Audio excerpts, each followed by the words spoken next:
How to fix webcam not working in Zoom meeting. First, open the Start menu on your computer, search for Settings, and click to open it. From the left-hand menu, select Privacy, then scroll down and click on Camera. Make sure Camera Access is turned on. Also, ensure Let Apps Access Your Camera is enabled. Scroll down and check if Zoom appears in the list of apps. If it does, make sure it's turned on as well. Then scroll further down and enable Let Desktop Apps Access Your Camera.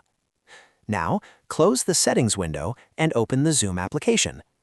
If you're using Zoom in a web browser, it's recommended to download and install the official Zoom app, as this can often fix camera issues.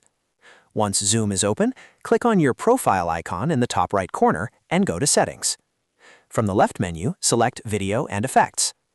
Under the Camera section, click the drop-down menu and choose your webcam from the list.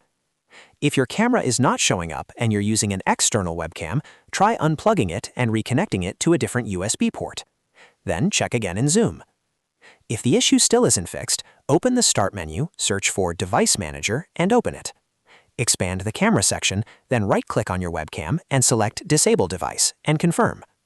After that, right-click it again and choose Enable Device. Next, right-click the webcam again and select Update Driver. Choose Browse My Computer for drivers, then click Let me pick from a list of available drivers. Select one of the available options and click Next to reinstall the driver. Once you've completed these steps, reopen Zoom and check your camera. Your webcam should now be working properly. If you found this video helpful, don't forget to like the video, subscribe, and press the bell icon for more quick tech tutorials. Thanks for watching.